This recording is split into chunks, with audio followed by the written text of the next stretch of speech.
Olá, sou José Luiz, professor da Faculdade São Francisco de Assis. A nossa aula de hoje, dando continuidade à série Ativos Intangíveis, é justamente sobre o enquadramento na definição de ativos intangíveis, de acordo com o pronunciamento técnico CPC 4. Em relação ao enquadramento na definição de ativos intangíveis, conforme evidenciado anteriormente, de acordo com o item 8 do pronunciamento técnico CPC 4, o ativo intangível é um ativo não monetário identificável sem substância física. Nesse sentido, Schmidt e Santos definem ativos intangíveis como sendo recursos incorpóreos controlados pela empresa capazes de produzir benefícios futuros. De acordo com o item 9 do pronunciamento técnico CPC 4, as entidades despendem recursos ou contraem obrigações com a aquisição, o desenvolvimento, a manutenção ou o aprimoramento de recursos intangíveis, tais como o conhecimento científico ou técnico, o projeto e implantação de novos processos ou sistemas, licenças, propriedade intelectual, conhecimento mercadológico, nome, reputação, imagem e marcas registradas, o qual inclui então os nomes comerciais e títulos de publicação. Em geral, as empresas frequentemente então despendem recursos para então a aquisição, desenvolvimento, manutenção, aprimoramento desses recursos intangíveis. Alguns exemplos de itens que se enquadram nessas categorias amplas são os softwares, as patentes, os direitos autorais, os direitos sobre filmes cinematográficos, listas de clientes, direitos sobre hipotecas, licenças de pesca, cotas de importação, franquias, relacionamentos com clientes ou fornecedores, fidelidade de clientes, participação no mercado e direitos de comercialização.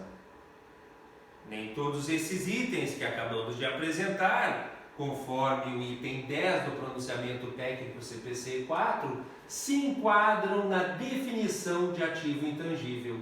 Isto é, eles são identificáveis, eles são controlados pelas entidades e virão produzir ou gerar benefícios econômicos futuros para a entidade.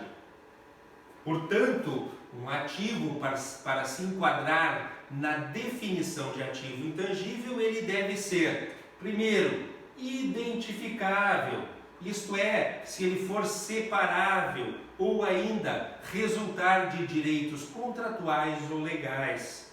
Segundo, ele for controlado pela empresa, isto é, a empresa detém o poder de obter os benefícios econômicos futuros do ativo e é capaz de restringir o acesso de terceiros a esses benefícios.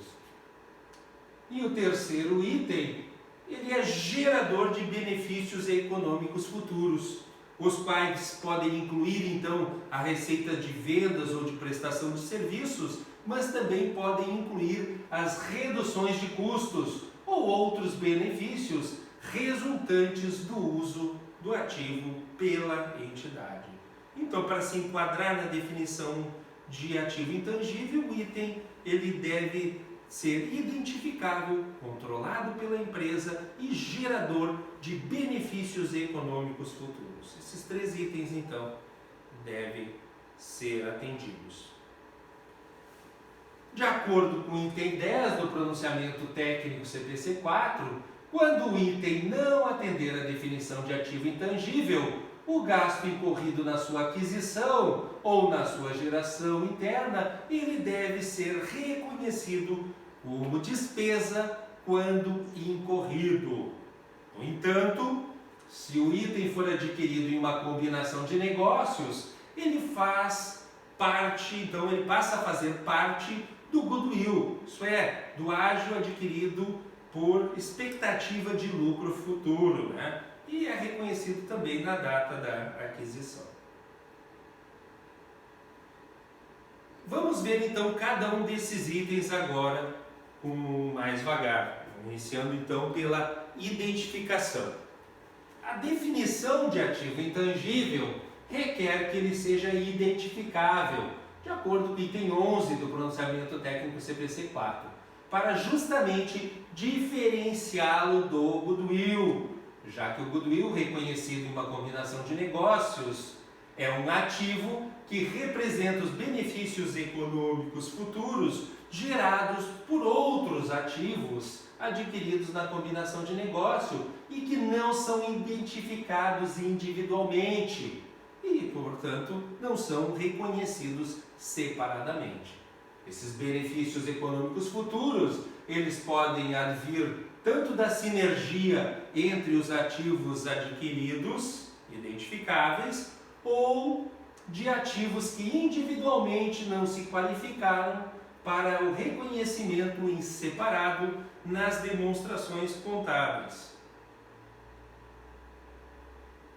Nesse sentido, segundo o item 12 do pronunciamento técnico CPC 4, um ativo satisfaz o critério de identificação em termos de definição de um ativo intangível quando ele for separável, isto é, ele puder ser separado da entidade e sendo vendido, alugado, licenciado, transferido ou trocado individualmente ou junto com um contrato ou ativo ou ainda um outro passivo relacionado, independentemente da intenção de uso pela entidade.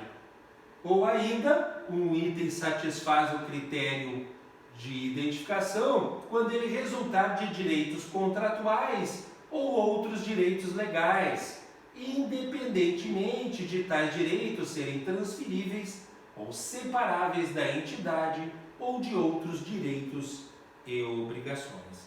Então, um ativo intangível satisfaz o critério de identificação quando ele é separável ou resulta de direitos contratuais ou legais. Já em relação ao controle, a entidade controla um ativo conforme dispõe o item 13 do pronunciamento técnico CPC 4, quando detém o poder de obter os benefícios econômicos futuros gerados pelo recurso subjacente, ou seja, gerados pelo ativo intangível, e de restringir o acesso de terceiros a esses benefícios que vão ser gerados pelo ativo intangível. Geralmente, a capacidade da entidade de controlar os benefícios econômicos futuros de um ativo intangível advém de direitos legais que possam ser exercidos, então, junto ao Poder Judiciário, né? Portanto, a ausência de direitos legais dificulta a comprovação do controle, mas não é condição imprescindível para o controle. Haja vista que a entidade pode controlar os benefícios econômicos futuros de outras formas. Nesse sentido, de acordo com o item 14 do pronunciamento técnico CPC 4, o conhecimento de mercado e técnico, eles podem gerar benefícios econômicos futuros. A entidade controla esses benefícios, então, quais sejam o conhecimento de mercado e técnico. Por exemplo, se o conhecimento for protegido por direitos legais, tais como direitos autorais. Ou ainda, se houver uma limitação de um acordo comercial, quando for permitido. Ou ainda, o dever legal dos empregados de manterem a confidencialidade. Nesses casos, então, de existência de direitos legais, de acordo comercial ou de dever legal dos empregados manter a confidencialidade, o conhecimento de mercado e o conhecimento técnico, eles podem ser controlados pela empresa, os benefícios futuros econômicos gerados por eles, né? Em relação ao pessoal especializado em treinamento, de acordo com o item 15 do pronunciamento técnico CPC 4, mesmo que a entidade disponha de uma equipe de pessoal especializado, e seja capaz de identificar habilidades adicionais que gerarão benefícios econômicos futuros a partir do treinamento e que ela espere que esse pessoal continue a disponibilizar as suas habilidades, o controle da entidade sobre esses eventuais benefícios econômicos futuros é insuficiente para que estes itens se enquadrem na definição de ativo intangível. Então, regra geral, pessoal especializado em treinamento não se enquadram na definição de ativo intangível. Já em relação ao talento gerencial ou técnico específico, por razão semelhante, raramente o talento gerencial e o técnico específico atende à definição de ativo intangível, a não ser que esteja protegido por direitos legais sobre a sua utilização e obtenção dos benefícios econômicos futuros, além de se enquadrar nos outros aspectos da definição. Já em relação à carteira de clientes, participação de mercado, relacionamento e fidelização de clientes, de acordo com o item 16 do pronunciamento técnico CPC 4, a entidade pode ter uma carteira de clientes ou participação de mercado e esperar que, em virtude dos seus esforços para criar relacionamentos e fidelizar clientes, estes continuarão a negociar com a entidade. Mas a ausência de direitos legais de proteção ou de outro tipo de controle sobre as relações com clientes ou a sua fidelidade faz com que a entidade, em geral, normalmente não tenha o controle suficiente sobre os benefícios econômicos previstos gerados do relacionamento com os clientes e de sua fidelidade, para considerar que tais itens, como por exemplo a carteira de clientes, a participação de mercado, o relacionamento e a fidelidade de clientes, se enquadrem na definição de ativos intangíveis. No entanto, mesmo no caso da ausência de direitos legais de proteção do relacionamento com clientes, a capacidade de realizar operações com esses clientes ou similares por meio de relações não contratuais, então que não sejam advindas de uma combinação de negócios, pode fornecer evidências de que a entidade é mesmo assim, isso é, mesmo não tendo direitos legais, ela é capaz de controlar os eventuais benefícios econômicos futuros gerados pelas suas relações com os clientes. Assim, se tais operações também fornecerem evidências de que esse relacionamento com clientes é separável, isso é, ele pode ser vendido, alugado, locado para terceiros, ele então poderá ser definido como um ativo intangível. Já em relação ao terceiro item do enquadramento da definição de ativos intangíveis, ser gerador de benefícios econômicos futuros, os benefícios econômicos futuros gerados por um intangível, segundo o item 17 do pronunciamento técnico CPC 4, eles podem incluir a receita de vendas de produtos e serviços, a redução de custos ou outros benefícios resultantes do uso do ativo pela entidade. Assim, por exemplo, o uso da propriedade intelectual em um processo de produção pode reduzir os custos de produção futuros, ao invés então de aumentar as receitas futuras da empresa.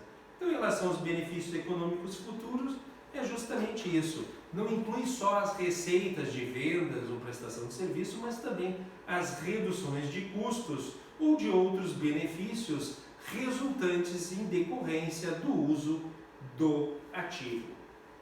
Essa foi a nossa aula de hoje. Obrigado a todos e até a nossa próxima aula.